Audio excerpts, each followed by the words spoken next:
Darkcast Network, indie pods with a dark side. Are you looking for your next true crime podcast? Do you crave stories that have mystery and suspense? Well, look no further. Introducing Love and Murder, the podcast that dives deep into the world of relationships gone horribly wrong. Every week, I take you on a journey through the dark side of love, where passion turns into obsession, families become enemies, and romance turns to murder. From mysterious mysteries to suspenseful suspense, I dive deep into cases of love gone wrong. So why should you listen to Love and Murder? Because this is not just another true crime podcast. We're your partners in crime. Not guilty. Your storytellers and your weekly dose of suspenseful entertainment. How many times have I said suspenseful? So what are you waiting for? Join the Love and Murder family and become part of the Lamb community. Tune in every week for a new episode that will keep you hooked. Go ahead, hit that subscribe button now. Love and Murder, because you're either someone's last love or their first murder.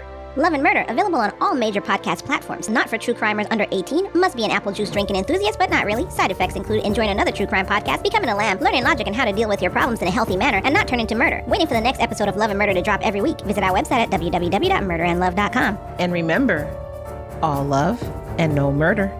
See you soon.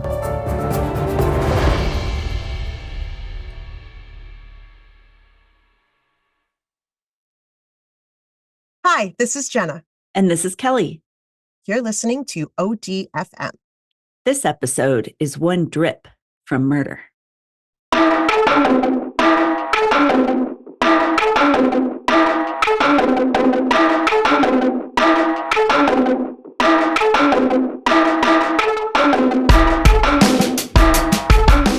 Is this like a drip, like a person who's just like really lame? Such a drip. That could be used so many times. I mean, yeah, they are too.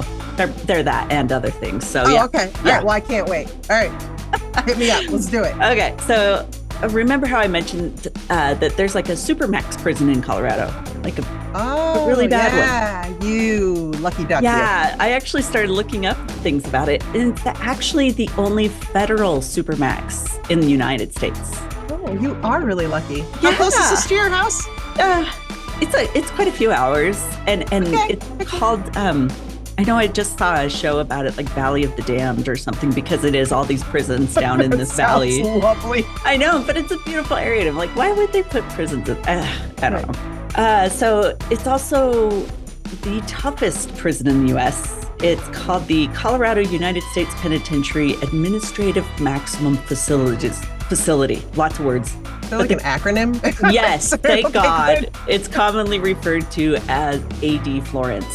Not sure. There is a town called Florence, Colorado, but I don't think it's in Florence, so I don't know. But who knows? That makes it sound so much nicer, like Italy. That sounds awesome. Yeah, it's a prison. Yeah, no. And it's the most dangerous prison in America, home to the worst, the most deranged criminals, and the most dangerous you can imagine, like Ted Kaczynski, the Unabomber, who just died. Oh, yeah, okay. El Chapo, the drug kingpin who keeps escaping everywhere. Yep, he's there now. Dzhokhar Tsarnaev. Is that how you say it? I can't remember. Dzhokhar, the Boston bomber. Terry Nichols, one of the Oklahoma City bombers. Ramzi Ahmed Youssef, which was a 1993 World Trade Center bomber. Oh. Mamdouh Mahmoud Salim. He was an Al-Qaeda co-founder. I'm sure I got that one right. Can we just do an outtake of you trying to pronounce all these names? Because that's beautiful. This one I can do. Richard Reed, the shoe bomber. There you go. And Zacharias Moussaoui, who was another 9/11 bomber. So this place has the best so many and the brightest. All the worst. Okay. There's even former mob bosses, like the biggest bosses, a former leader of the Aryan Nation, serial killers. Great. Let's put them all in one place. All of them. There's a shit ton of terrorists. Like I'm so a little many. nervous that they're going to like all work together. I know, right? And then like, as well as all them, then they've got like these espionage prisoners from the CIA and FBI agents who were double agents or whatever. I feel like this is somewhat of a recipe for disaster. Right? Like I'm a little nervous right now. Yeah. I think they're all kept separately, Boy, supposedly. I hope so. Okay. Yeah. So this story is about one of these people. Oh boy, here we go.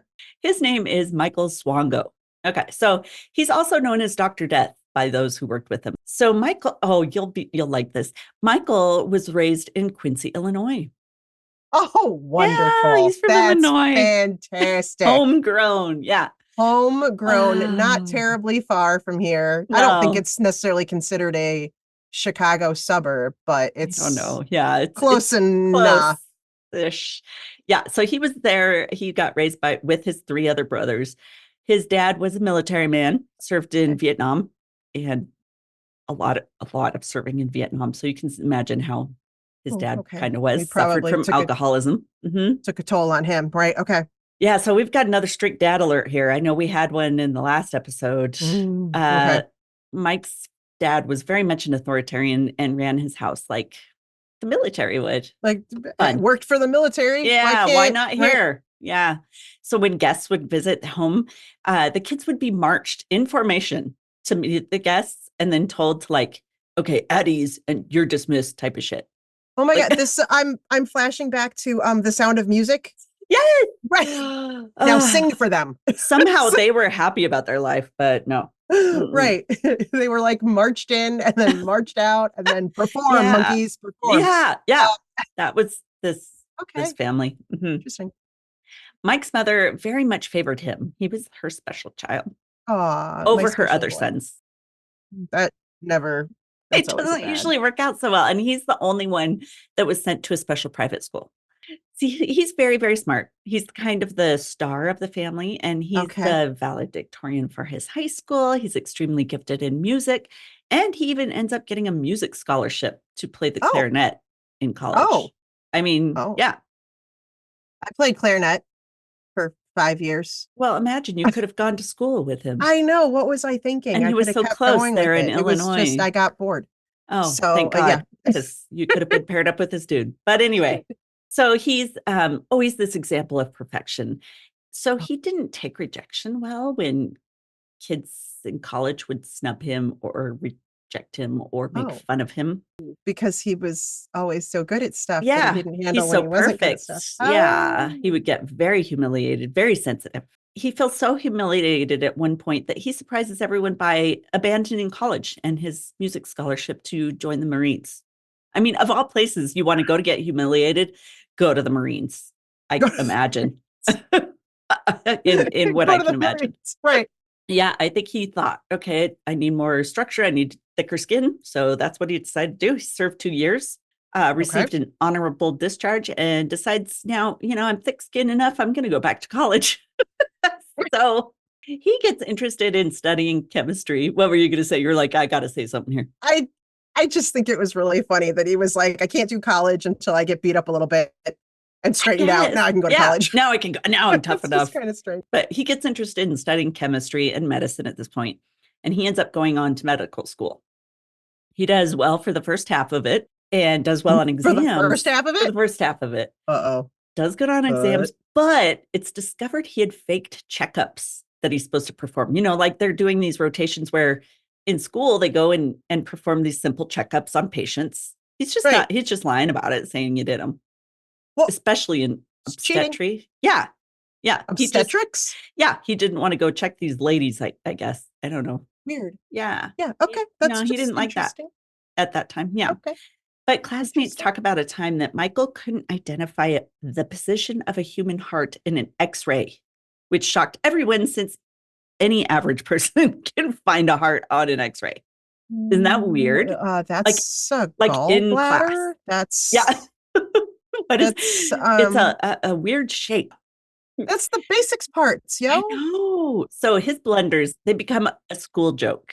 And it's like the biggest and he handles joke that of the school. So he does well. Yeah. He's so great at being ridiculed.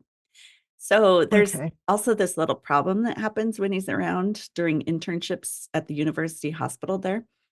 Patients seem to die or code right after he visits them, like often. Other students and staff, they start to notice, and they're suspicious of him doing something because they're like, damn, don't let Michael in your room, dude. Yeah. He had the highest death rate of patients among all the interns, and they didn't think it was a coincidence. So classmates give him a nickname. They call him 00 Swango, license to kill. Swango. So students, being concerned about this, of course, they gather together and they decide to do something about old Michael Swango. Yeah. They petition the school to not let him graduate. And they even write the dean. Kind of a big deal. It's a huge deal. They write the dean and they're like, something's up, dude. We're concerned. But the dean, he responds by like, I think Mike deserves to graduate just like the rest of you. I think he ought to. I mean, he completed the program. Are you serious? But like the outroar was kind of big. So the school's like, okay, we're going to settle this. Michael, you got to repeat the last year of school that you just did. Oh. And so he did. That's all it took. So okay. So he graduates. Did any more patients mysteriously disappear? Did it say? Pretty sure. I mean, they can't. It's hard to prove. Hard to prove.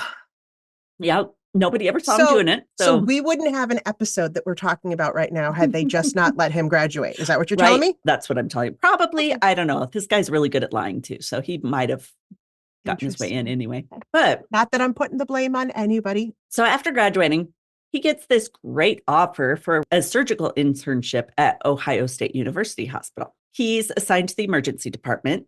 Everyone really likes him. They don't know anything about his past or anything. He's cheery. He's funny. He's calming to other patients and stuff. They really like him. He's not the one you want in the room. But much like his earlier internship, people are just dying when he's around. They're just weird. He just has the worst luck, doesn't he? His bad bedside manner. No. So one patient, her name was Cindy McGee. She's a University of Illinois student. She was at the University of Illinois on a gymnastics scholarship because she was so good. She's this vivacious 19-year-old, full of energy, ready to take on the future. She's in her second year of school in 1983, and Cindy's riding her bike on campus when a young guy accidentally runs into her and she gets pinned under a car. Oh, God. Oh. So she's got terrible injuries, including brain injuries. Oh, God. So despite this, though, Cindy's healing and recovering. I'm guessing she's, young, she's in shape. That helps. But the decision's made to bring her to Ohio State University Medical Center for rehabilitation. So within 2 days of arriving there, this is where Michael is. Cindy's dead. Oh, gee. Yeah. Everyone's just shocked because she had been in great health. She'd been recovering so well. But when she got there, Cindy had a high fever, and Michael had been assigned to take a blood draw from her to test for infection. But seconds after Michael left her room, she turned blue and dies. From a blood draw? Yeah. Everyone's like, we don't know what happens. They finally just call it pneumonia because they're assuming, okay, she must have had this infection. So it must have been that bad. Not to an autopsy? Don't think so. Not at this point. But on one morning, a nurse thought it was strange when she sees Michael Swango, this intern, who came in to check on a patient named Ruth Barrick.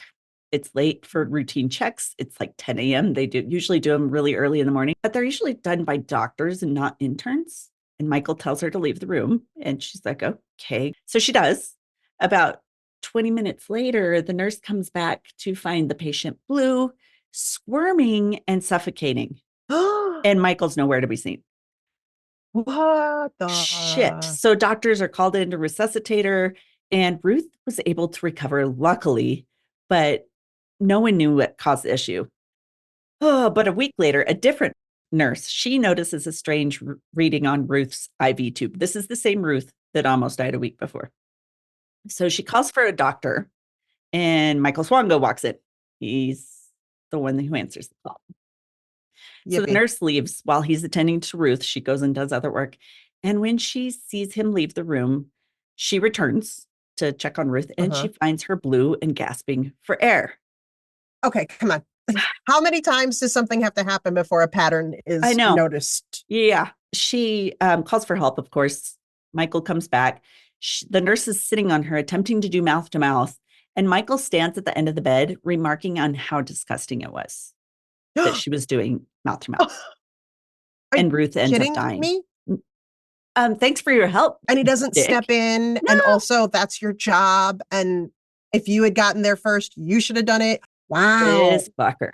The next day, a student nurse sees Michael injecting something into a patient's IV, which I guess they sometimes do to free a blockage. I didn't know that. But moments later, the patient begins seizing and gasping for air, quickly turning blue.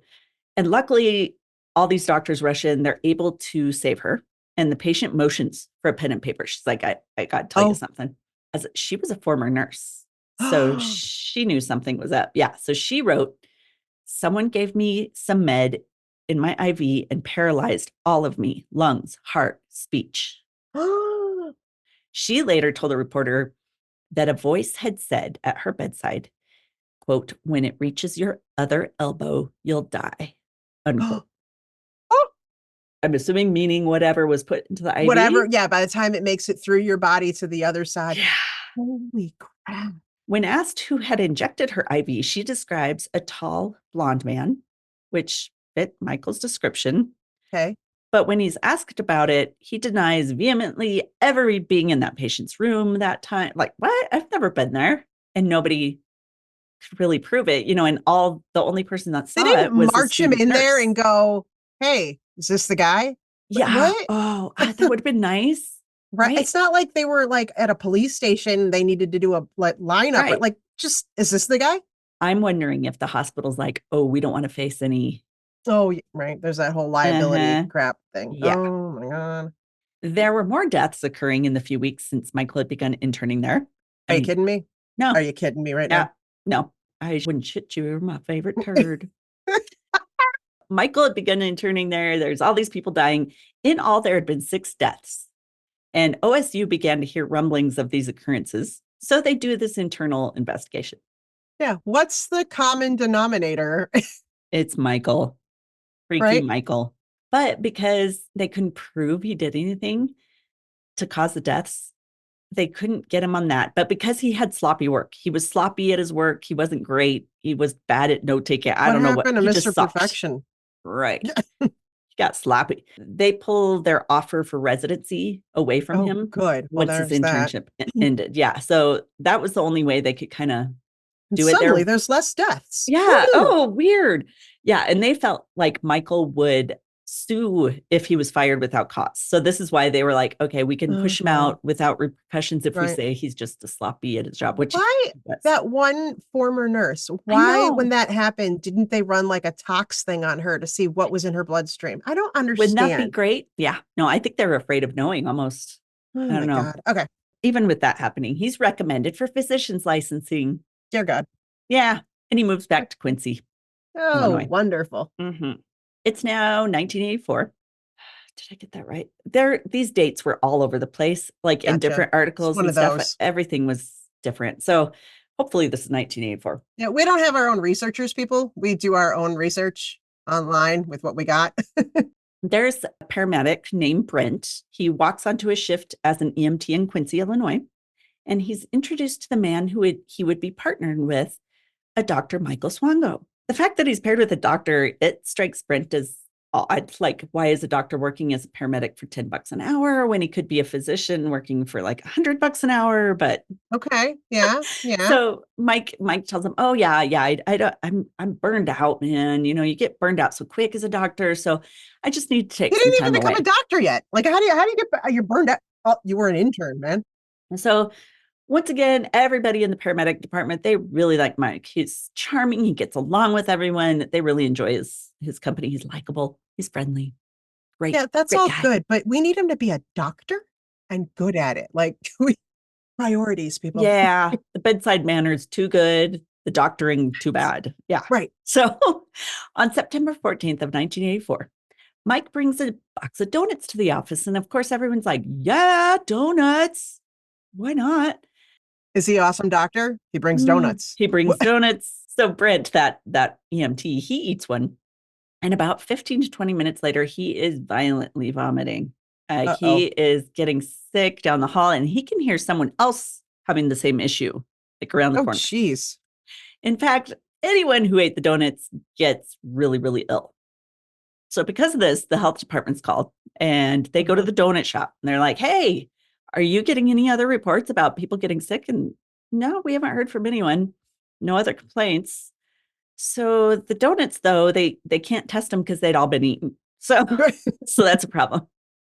People don't pass up donuts. No, I mean, I've they never go walked quick. past a box of donuts in my life. So I will not reject a donut. No, there's nothing that they can test. But to be thorough, they did test everything in the medic's kitchen there. So they didn't find anything that to make sure it wasn't the coffee or right. They test everything. Soon after, Brent and Mike are paired up to work again. They're paired to work a football game because, like many games, they need an ambulance there required at the scene in case of an injury. So at halftime, Mike's like, yeah, I'm going to go get a Coke. Do you want one, man? To Brent. And Brent's like, oh, yeah, sure. So Mike comes back with 2 Cokes in cups. Brent's drinking his Coke. He gets about halfway through and he feels his gut wrenching, feeling the same way as the donut incident. Oh, fuck is he putting in this? I know. Okay. He runs behind the ambulance and pukes violently. And he's puking and puking. So Mike comes around. He's like, hey, man, so what's it feeling like? What are your symptoms? And Brent's like, oh, man, it's just like the previous day, man. It's so bad. And my stomach is just killing me. And Mike just kind of chuckles a little bit and walks away and watches the game. Dude. Like, that's silly. Oh my God. That's so freaking cold. Creepy.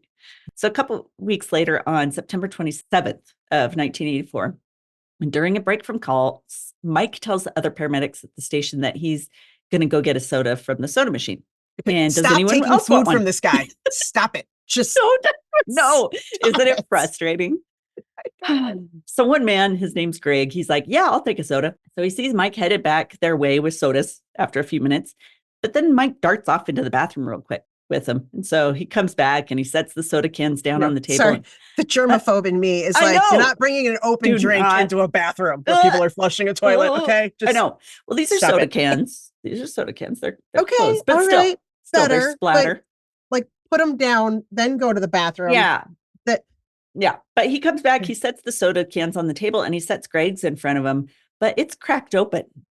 And Greg laughs and he's like, I don't need you to crack my soda. Yeah, no, that's nice of you. I got this. Yeah. He laughs and he's like, would you piss in my soda or something? Because he'd seen him go to the bathroom and he's joking. But Michael's like, oh God, no. I wouldn't do that. Legit question if you ask me, but all right. Seriously. Mike says, no. I wouldn't do that. Dude, I was just feeling a little sick to my stomach. So I ran to the bathroom and I just took a sip of yours. He had gotten his own. Why did he? What? That makes no. So I took a sip of yours here. Hey, by the way, I feel ill, so I might have some germs.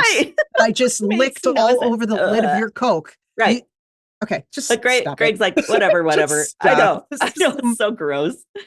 But Greg's like, whatever. Doesn't think too much of it. He takes some big slugs of the soda and pretty soon starts feeling sick. I'm starting to feel like my germophobia is like saved my life right now. Yes, like, I know. Why are these people more concerned? I know. Maybe because it's the 80s.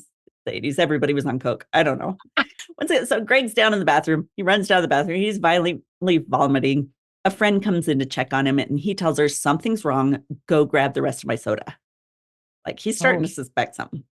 She comes back in and says, oh, Mike already dumped it down the drain because he said that you were so sick you probably wouldn't want it. Mm-hmm. Yeah. Yeah. Mike's covered his tracks. So the next day, having stayed home from work and still sick, he gets a call from Mike. This is Greg. Mike's basically grilling him about his symptoms. Once again, just like he had done to Brent the other day. What is he starting to feel like? Is he starting to feel like a guinea pig right now? Yeah. Is he starting to feel like this is weird? Why do you want to know this? Yeah. And so it strikes Greg as really weird. He's like, that's strange. Since all these paramedics all work a lot of different shifts, they weren't always around one another. So they didn't know the others were getting sick, that type of thing. But soon they start to talk to each other about this. And they realize anytime Mike's around, people are getting sick in the office. Hey, man, did Mike ever like piss in a soda can for you and then you got violently ill? Because it happened to me. Yeah, weird. So they compare stories. They talk about Mike's really twisted and sick sense of humor. So one time, I mean, this doesn't sound funny in the least to me. Like, we have a pretty sick sense of humor. I was just going to say, we're pretty sick and twisted. So yeah, but this is pretty, oh boy. Yeah, this is bad. So Brent recalls sitting with with Mike. They're watching the news at work when Mike asks him, so what's your dream ambulance call scenario? One where the person isn't dead? Like, yeah. What do you mean? Where it's really easy and it's fine? I don't know. Mike says, mine would be a busload of kids hitting head on with a gasoline tanker, which blows up, and kids' bodies would be thrown everywhere burning. That was his dream scenario that he would pull up upon. No words, right? What would you say?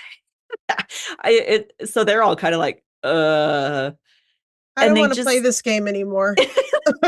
This game, Mike, you're sick. Like, this isn't like you're stuck on an island. What 5 books would you bring? This is not the same thing. Disgusting. Ugh. Yeah. So they kind of start to talk more about him. And they believe, okay, Mike's up to something. He's doing something to us, but they have no proof. So they decide they're going to kind of catch him at it. They want to go through his locker at work, but they need him to be away so they can do it. And they need him to be on call because then he would bring his stuff to work, put it in the locker. Oh, good call. Yeah. So, all right. So they fake an ambulance call. Did they tell him there was a bunch of kids in a bus? He'd have been running. He'd have just ran out the door to get there. On my way. It's the dream. So excited. He and this other EMT go off on this call. And while they're gone, they go through his duffel bag. They find several bottles of taro ant killer. Oh, ant killer? Ant killer. The ant killer at this time had arsenic, which is tasteless, odorless, nearly impossible to detect in food. Sweet. Probably looks a lot like powdered sugar on a donut. It probably does. So the symptoms from ingesting arsenic are nausea, vomiting, and diarrhea. So yeah, all this could be confused with a GI issue or a virus. But they notice one bottle of the ant killer is empty, and they're all pretty sure, okay, this is what Mike's been using on us. Mm-hmm. But they can't. That's a safe bet. Can't prove it yet. But one day in October. So why would a paramedic doctor need to carry ant killer with him and kill everybody? Right. For fun. Funsies. Right. He's really hates ants. You really never know when you're going to run to a bunch of ants. They're killer ants, One day in October, the paramedics had just made a huge pitcher of plain tea. But then they get called out on emergency call. They get back. One of the guys pours himself a glass of the tea, but spews it out saying, it's super sweet. He did not expect unsweetened tea to taste super sweet. Mm-hmm. Anyone who tries a sip of it gets sick. They're like, are you sure, trying it? So they all test it out. Oh my God. Did we not just have this conversation? Did we not talk about this? Let's not take things from Michael. Luckily, EMT Brent, his aunt worked at the hospital, and she's pretty tight with the director of the labs there. So he takes a sample of the tea, gives it to his aunt, who gets it tested at the lab. It comes back as positive for arsenic. Not only that, but it's twice the lethal dose. So here, the intent was to badly harm or kill someone this time. Oh my. Okay. The medics are all like, okay, we have evidence. We can now take this to an administrator, do something about it. So they talk to the admins. The admins call the police, and reports are taken from all the medics. But no one has the answer to why would he do this? What would be the motive? He's a sick fuck. Yeah. Is that not enough information? Apparently not. Okay. One theory that one of the medics had was that they were guinea pigs, like you said. So being in the same vicinity as those he poisoned, he can just test the amounts, see what reaction he gets. In how real much time. Is to make them sick? How much to kill them? How long does it take? I'm making it sound like I've thought about this a lot, but I haven't. I'm just spitballing. You are now. You're brainstorming. Perhaps they don't have any evidence. They just have circumstantial evidence, since no one actually sees Mike putting ant killer in anything. But the ant killer was in his bag, and then it made it into the tea. Yeah. But they do arrest him. Oh, good. Okay. And they search his apartment. They're stunned when they discover what is basically a chemistry lab setup. He has strychnine, several other poisons, and something like 20 bottles of ant killer. So, that's a weird collection. It's really weird. So officers specifically, they're like, okay, we got to prove he doesn't have this ant problem. It doesn't need 20 fucking bottles of ant killer. He doesn't have an ant. This isn't just like this guy has really lost his mind over these ants that he can't get rid of. Right. He called Orkin. They did nothing. Now he's taking it on its own. But no, they find no evidence, not even a single dead ant, not a single ant, nothing. No dead ants. So only people. Only dead people. So they also find recipe cards on how to make any number of different poisons. So recipe cards. Weird recipe. Yes. And they're actually on 3x5 recipe cards like you would have. Get out. And like, what are those little boxes that you put? Let me check how to poison with chicken pot pie, Jello mold, strychnine. Oh, yeah. Strychnine. Yeah. Easy. Ricin. We could make that one too. Also within his possession is a book called The Poor Man's James Bond, which is interesting because he had that nickname. The Poor Man's James Bond. Okay. Yeah, this book had a chapter on how to poison a municipality's water supply. What? Why? Why is that in a book? Why does that need to be in a book? So now Michael Swango, he's facing 7 charges of aggravated battery for the poisonings. He makes bail right away while awaiting trial. So people are kind of freaked out. And he's ordered not to leave Illinois. But police keep what they call a loose surveillance on him. Okay. Meaning, I don't know if we kind of followed him, but. Right. So but when my shift was over, I went home. Like, what is that? I don't know what a loose surveillance is, but he's hard to keep track of because he's really busy. He's always on the move. And you're doing it loosely. And if you do it more tightly. Maybe. Right. And even the judge feel that this dude is such a threat to society that the judge orders all the ice bins around courthouse to be locked. Just in case Michael comes around before his trial. Don't let him out on bail then. I don't know. Like, maybe you have some power here. Or creepy. Make it a tighter surveillance. I don't know. I feel like there's options. Tighten up some things. That you're just not exploring. Yeah, I think you're right. So meanwhile, cops start digging into his past. They're like, okay, this guy doesn't just start poisoning out of nowhere. He's got to have a past. So they go to the Ohio State University Hospital. They hear about all the suspicious. Oh, and also how OSU had dismissed him from their medical program, but let him keep his medical license. So they find out that OSU had done their own internal investigation, but had never alerted the police to it. So they're a little. I hope they got in trouble. Did they get in trouble? They did get in some trouble. Good. Yeah, they did. So while Mike's case is pending, old school friends, they come to his defense. They're like, Mike is such a great guy. No way would he do something like this. And he always brought donuts. Yes, they gave me the shits, but that's on me. I ate too many of them. I don't know, but they're sure he's being railroaded for something no one can prove. God. Mike surprises everyone, though, by opting for a bench trial instead of a jury trial. Maybe he thinks he's like so brilliant, he can convince the judge that he can at least talk one person into how awesome he is. Maybe not 12, but one. Right. Cops are trying to get more evidence to build a stronger case, and they head out to local stores. They go out there, they take a photo lineup that includes Michael. And at a farm supply store, the clerk there's like, oh, yeah, he's in here all the time. He buys up all the ant poison every time he's in here. Weird. So they couldn't do a lineup with the nurse from before, but they can bring in photos to all the stores. Yeah. Well, that was the hospital just not doing their due diligence. But yeah, they're like, yeah, he's our best customer. You're not going to arrest him, are you? Great. Don't do anything. Because I'm getting like a bonus like right now.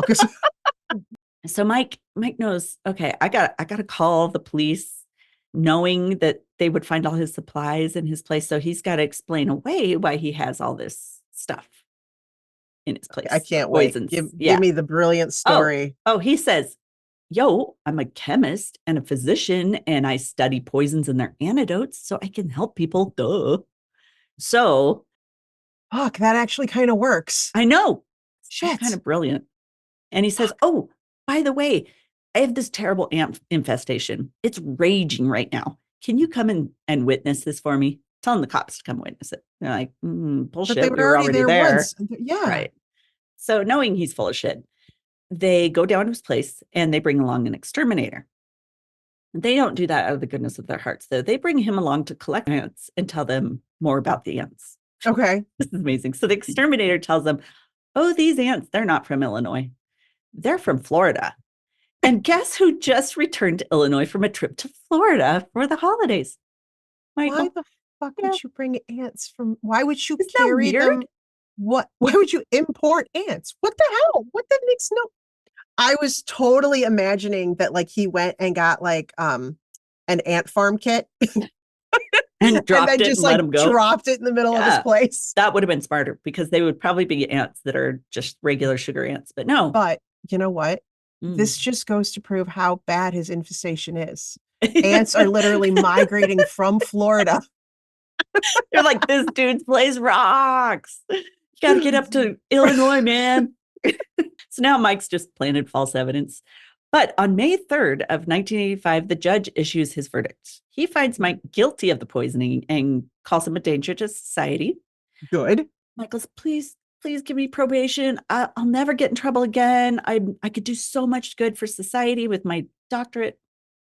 No. You can't see people anymore. No. We shouldn't do that. Judge, he doesn't give a shit. He sentences him to the maximum for the offense, which is just 5 years. Okay, but he got jail time. And that's what they need. But after serving just 2 years, Mike's released. In August of 1987, Mike's out, and the story had remained pretty local. So it wasn't everywhere. So he got jail time. He gets out early, of course. Gets out early. Does he still have his medical license? Yeah. Well, guess what? Most states won't grant a medical license to violent felons on the grounds that it proves they are unprofessional. But Mike didn't let this petty detail get in the way. What? Though his story is kept mostly local, one show did do a story on Michael and the poisonings while he was still in jail.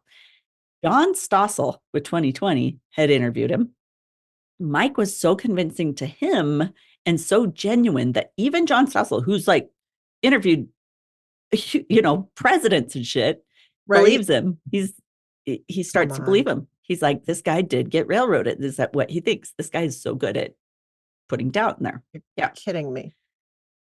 But he's not one to be deterred from the medical field. This program, it was while he was in jail. It's not going on while he's out. Nobody's seeing it. So he forges documents. One is a restoration of civil rights from the governor of Virginia, stating that Mike's rights to vote and serve in a jury are restored based on reports from friends and colleagues.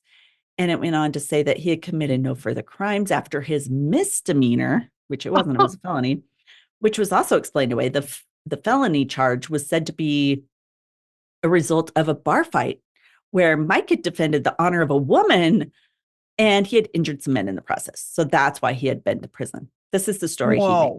And he made documents about it and forged all this shit. Wow. So he gets a job as a lab tech in Newport News, Virginia. Oh, no. Because I guess people don't check. They don't really check those reports all that much. So he's working at this lab. Several coworkers had to seek medical attention with complaints of stomach pain that wouldn't go away, just kept getting worse. But he also meets a woman while he's there. Her name is Kristen Kinney. She's a nurse. Kristen is this cute 26-year-old redhead who was newly divorced at 26. They plan to marry once they get settled, but Kristen's friends, who call her KK because Kristen Kinney, were worried about their quick romance because it was very, very quick.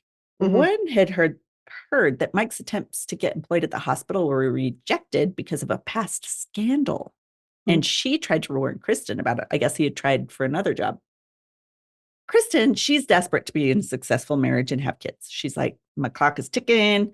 She's sure about her perfect boyfriend. She's 26. Calm down. I know, right? Mike himself is determined to get back into the medical fields. And he really wants to be a doctor. So he applies to medical centers throughout the country. And since he's having trouble getting work, he changes his name legally in 1991 to Daniel Adams. But I don't think he ever divulged it to his fiancée, Kristen. I don't know about the name change. Did she know him as Michael or she knew him as... I think she knew him as Michael. So he forges more documents, reestablishing himself as an esteemed doctor. So in 1992, he begins working at a medical center in Sioux Falls, South Dakota. Holy cow, he's all over the place. Oh, yeah. So Kristen relocates with him. She's like, we're going to have a great life. In Sioux Falls, he does really well for himself at the hospital. So he gets a great reputation as a doctor. He's well-liked. He's considered one of their best emergency doctors the hospital ever had. I don't know how, since he doesn't know where a heart is. And while he's there, the ID channel, which we love, ran a show called The Justice Files. And one episode featured the story of Michael Swango and the paramedic poisonings from the past. Oh, yeah. Oh. People who worked with Mike, they saw it and they brought it to the hospital's attention. And Kristen, she also got word about it. She watches it. She's heartbroken, but she's like, I love him. I'm standing by him. So reporters show up once the word gets out that he's there. Yeah. And they further amplify the news by bringing attention to it. Mike rants again about being railroaded. He's claiming it's false. For Kristen, things just seem to get worse. She is getting massive headaches and migraines. She has a history of migraines, so she's not a stranger to him. She thinks, okay, this is beyond what I've experienced with headaches, but I think it's because of all this stress with this program coming out. Many wonder there if she began to suspect Mike had something to do with her crippling illness because she couldn't work. She was so sick. Oh, God. So her emotions and heartbreak get the best of her, and she commits suicide because she had gone back to live with her mother and had started to get better. And I think she realized it was him, and her heart was broken that he would do that And to her. it was for sure suicide? Yeah, because he was nowhere around her. She was living with her mom at the time. Oh. So I know, so sad. So the hospital I still think he's responsible. Sorry. I think basically he was. That's what her mom always said, that had she not gotten so sick for so long, she would have been able to keep her job and all that. But so the hospital in South Dakota, they decide they'd better investigate a little further into their doctor. Yeah. They start going through their patient records that involve Michael. And they claim in their review they can't find anything that points to misdeeds there while he was there. However, he did get suspended from his job for lying about his past because he made up all his false documents. Well, yeah, you can't do that, man.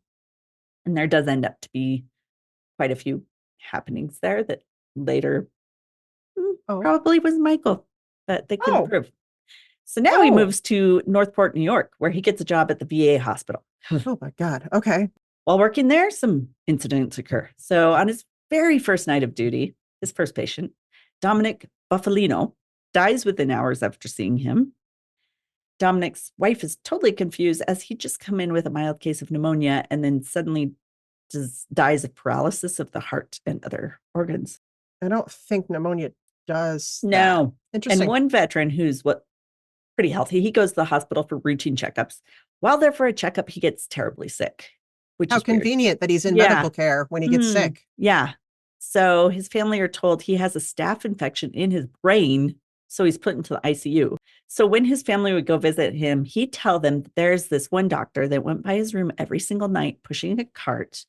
As he slowly went by the patient's room, he'd point at him and say, "You're next." At the time, the family's like, he's got a brain infection. He's probably starting to hallucinate. Yeah. Oh, boy.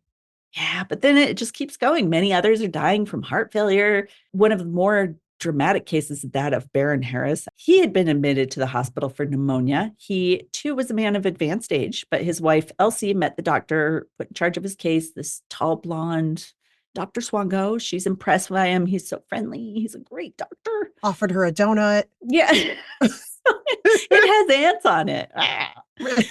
However.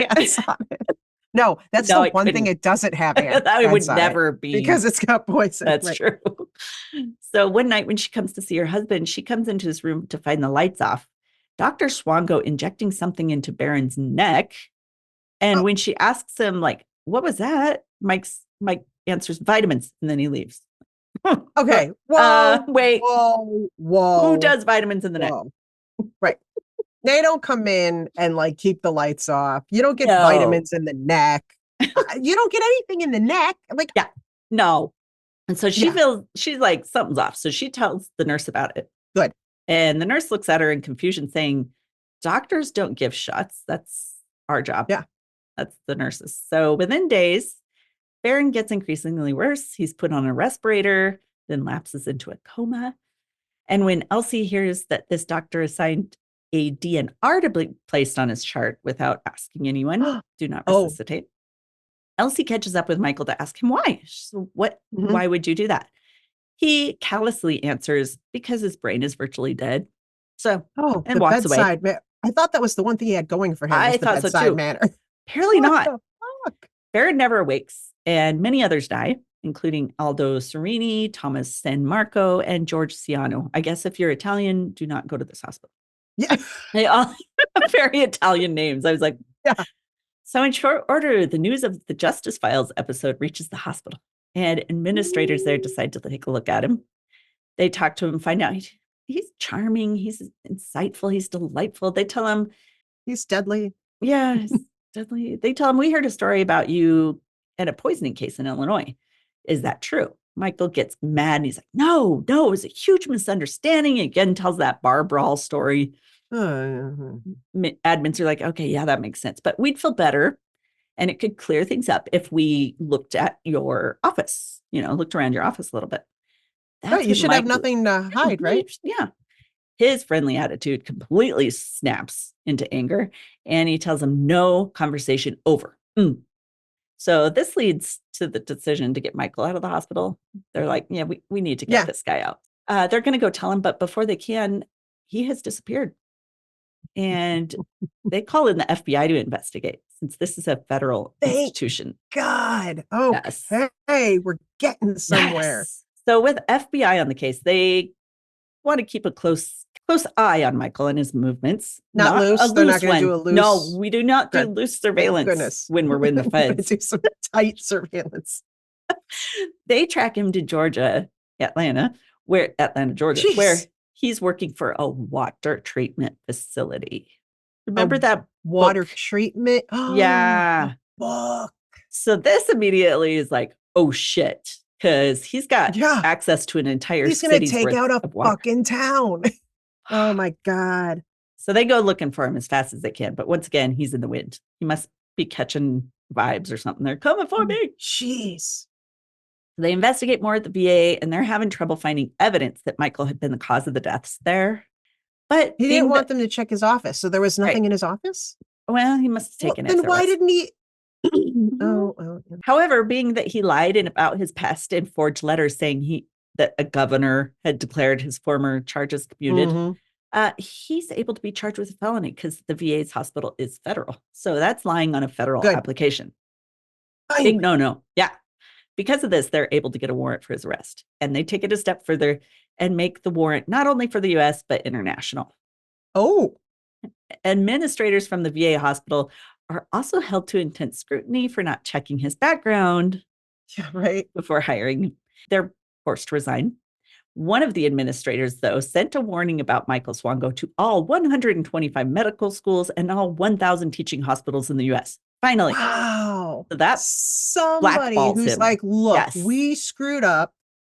Do not do we're not going to let this just, Right. So that virtually blackballs him from the U.S. Ooh. So investigators start making a dossier of all the information they can get on Michael Swango. And they try to keep a watch on him, but somehow it must have been too loose because he disappears. So it turns out, without being able to find a job in the States, he takes off to Zimbabwe, Africa. Whoa, oh, okay. That was unexpected. Yeah. So it's the middle of the AIDS epidemic. It's 1994. Zimbabwe is desperate for doctors. He forges documents to get a job at the Lutheran Mission Hospital. And Michael had smuggled his own supply of drugs that he had kept in his fridge. How? I don't. Okay. So he works and volunteers at 5 different medical centers in the area. He was known to carry 2 syringes with him on all his rounds. You never know when you might need a syringe. So in Africa, he leaves a pile of bodies in his wake. So many. One male patient later told of a night that he was in bed at the hospital when he felt someone pulling down his pajama bottoms. He wakes up, looks around, Michael's standing over the bed, giving him an injection in his ass. What? And right after, the patient's whole body starts to go numb. And he tries to shout to other staff, but he can barely breathe. Fortunately, he's able to make enough of a sound, must be doing something, that he gets the attention of a nurse who he was able to tell later what happened. Fortunately, he survived with help from the staff. God. And when Mike's confronted about it, he's like, I never gave him an injection. He must be, same shit.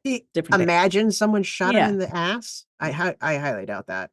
So many horrible stories from when he was there. Most were hospital patients, but others were staff. Another victim was a woman in the maternity ward. This one, she was at the hospital waiting to give birth. She was in labor, laying in bed when Mike comes over and injects something into her IV bag. Soon after, intense pain racks her body. Like she is starting to feel her body go rigid and stiff. So she's able to catch the attention of a nurse and tells them Mike put something in her IV. So the staff immediately grabs IV and throws it away. Okay. And authorities are sure that Mike had probably injected succinylcholine into the IV bag. Okay. Which is a paralytic that quickly causes every muscle to stop working, but you're completely aware of everything. God, you just can't move. Sick fuck. Oh Fucker. my So your lungs God. even become paralyzed eventually. So you just can't breathe. You suffocate to die. But you're completely conscious for the whole damn thing. Yeah. What is the use of this? When patients are, I know they use it when patients are being put under for surgery because it's a paralyzer, so people can't move during surgeries. Oh, but they also just knock them out. Dose or I something? think so, but or... I've heard stories about patients waking up during and can't tell. Although them you know they're what, being right? But you know what? Also, like it might paralyze their lungs, but they are on a breathing machine. Okay, yeah, right. So. They keep them alive by machines. Okay, Just like I'm sorry. What is the reason this exists? What is the? I know. Why would this? we need this? What do we need this for? But luckily, that nurse who had taken the bag probably saved her and her baby's lives by not giving the full dose she would have gotten. Holy cow. After several reports of him injecting shit into drip bags, along with so many of his patients dying, he's let go from his jobs in Africa. They're desperate for people. So to get fired from there, it's like, you got to be really you got to be a real piece of shit. Yeah. So no one saw him doing it still. So they can't prove it. Same shit, different country. Police there hear a bit of what's going on and they begin investigating Michael, police in Zimbabwe. So they discover 55 different types of drugs at Michael's living space that he had smuggled into the country illegally. He's a chemist. Yeah. So when asked about it, he says, "Oh, I thought I had come to a jungle and out of the goodness of my heart had brought my own drugs." Like saying he thought he was coming to some area that wouldn't have any meds. None of them are positive. Like none of them are like they're not life-saving, bitch. None's an antibiotic and none is these are all poisons and shit. What are you talking about? During this time, he becomes a lodger at a woman's house who needs a roommate. At first, she's like, "Oh, he's such a good guy. He's so amazing." But then he would start to talk at length in admiration of serial killers like Bundy and Dahmer and how genius he thought they were that nobody suspected them for so long. Shit like that. She also discovers he had stolen money from her purse and from guests. And the breaking point came when she began to get ill suddenly. Oh, yeah, this guy's such bad news. Yeah, she finally hears some of the accusations against him, so she kicks him out finally. Oh, thank God. Okay. She would have been next. A couple days after he moves out, she finds her gas tank loaded with sugar. So he was vindictive. It wasn't ant poison this time, it was sugar. So she hires a personal guard after that because she's like, this fucker is going to kill me. But the police aren't able to charge him on anything happening in the hospital, but they're pretty sure they can charge him for the sugar in the gas tank for some reason. Same thing. You didn't see him doing it. Okay. But they're like, well, we'll try to get him on that at least so we can get him in prison until we can prove the murders. All right, but yeah, get him on anything. But okay. I was too. I don't know if maybe they had a video or something of him. I don't know. What does sugar in your gas tank do? I didn't think it did anything terrible. Maybe it can make it blow up. Yeah. Hold on. Now I want to Google it. Yeah. Google that. I thought it just like ruined your car. Yeah. So did I. Sugar in gas tank. Okay. What happens if you put sugar in someone's gas tank? Sugar is supposed to react with the gasoline and turn into a semi-solid, gooey substance that totally clogs the gas tank. Okay. So it fucks up your car. So it doesn't really. He just wanted to mess up her car, I guess. Yeah. I guess he just wanted to mess up her car. So they're going to try to get him on that. He somehow realizes the authorities are onto him and they're arriving. Does he have a police scanner? What's going on? How does he know this? I don't know. He sees them arriving at his place. That he's staying at. And he climbs out a back window and escapes. Oh, come on, guys. This is so frustrating. But this ends up being a great break for the U.S. authorities. Because on June 27th of 1997 at O'Hare Airport, Hey! We know where that is. Michael Swango's passport is scanned and it pops up on the arrest warrant thing. So he's snatched up there by the police, taken back to New York to face perjury charges on the federal application. All right. Hey. This is all they can get him on. Got him for something. That's fine. So now he's in custody. Police have everything that he had at the airport. And this shows him, oh, he's been in Zimbabwe. I wonder what he's doing there.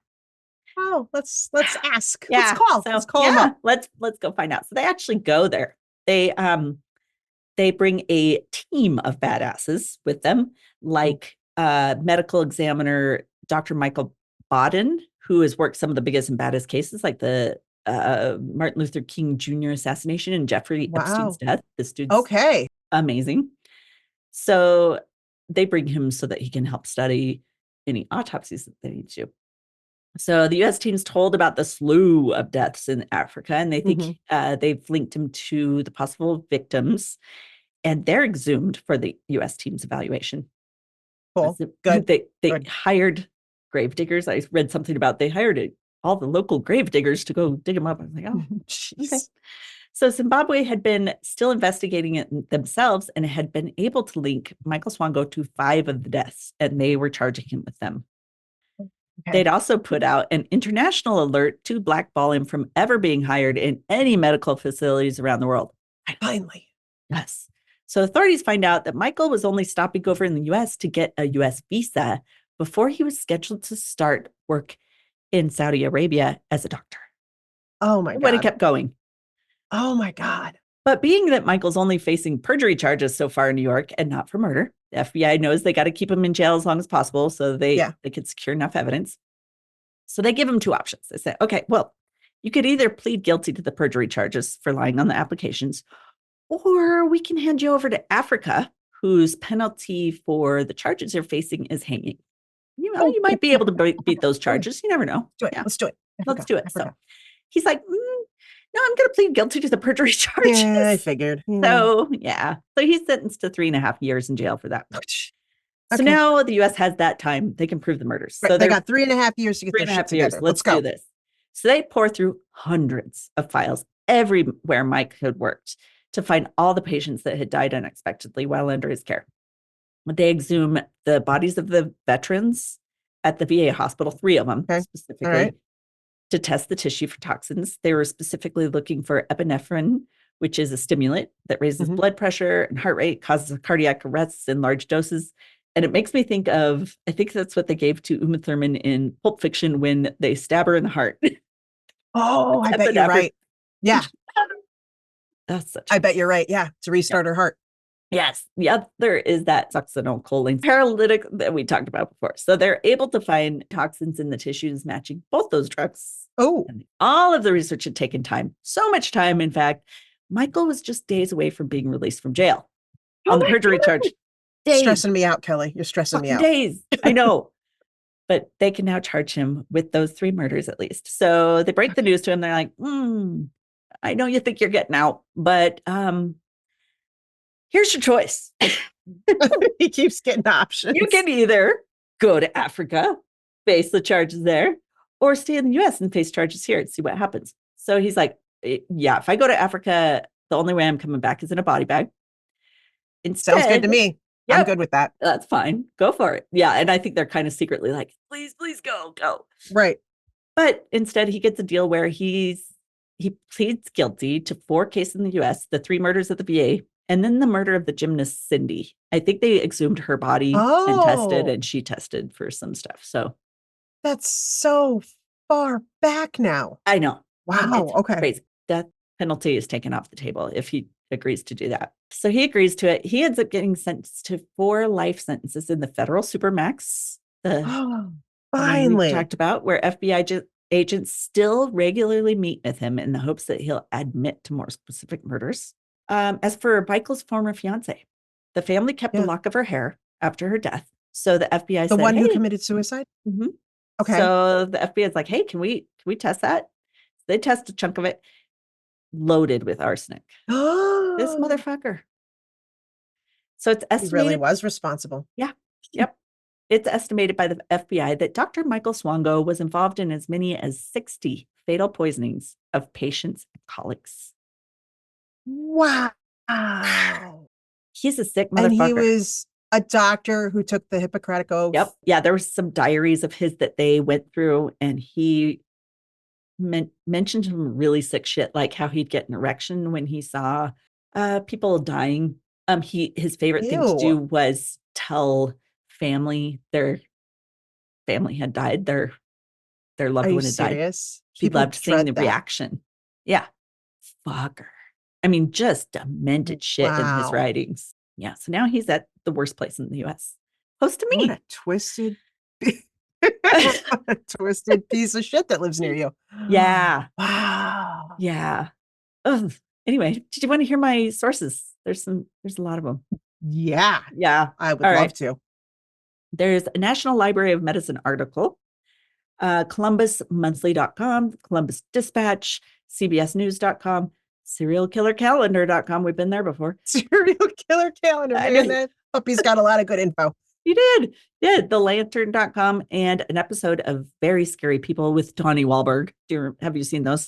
He's the host. No, Donnie Wahlberg. I'm like, oh. But yeah, no, that episode was called Dr. Death. So, wow. Yeah. Fucking psycho dude. Wow. Oh. And that he could have been this brilliant doctor, but he didn't know where the heart was. Shit. Yeah. And he had none. Maybe that's why he didn't know where the heart was, because he didn't have one. Oh, there you go. It all comes together. Yeah. Damn, that was a great story. It went international. He was everywhere. Dude, if I went through, the list of people and the shit they went through, it would have been a whole season of episodes, because Africa was really bad. The shit oh my God. That's what they thought. He loved being an EMT because he loved the access to being the first at a scene. Oh, in fact, there was one thing I read about where he had arrived before ambulances. He must have had a scanner, arrived before ambulances at a terrible, terrible car crash. And he was standing on the hood of the car taking pictures of the bloody interior of the car. Yeah, and they're like, why are you here? Like, he got there before everyone else. Like, fucker. That's messed up. Crazy. Anyway, well, thank you guys for listening to another wackadoo story. Yeah, thanks everybody. We'll see you next week with another fun-filled episode to keep you from sleeping at night. Why not? Woohoo!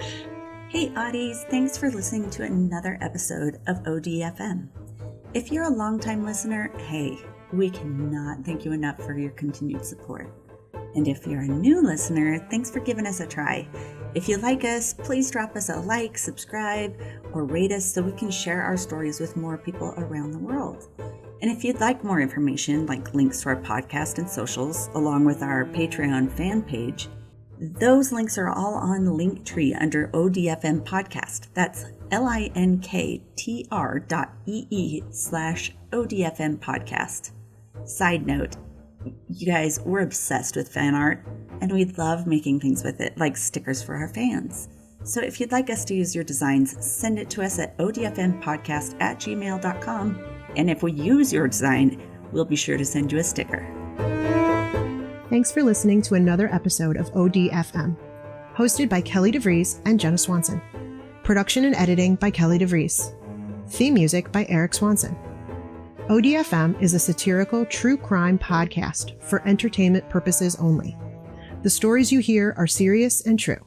The comments and opinions are not. We apologize if any of our content is harmful or disrespectful.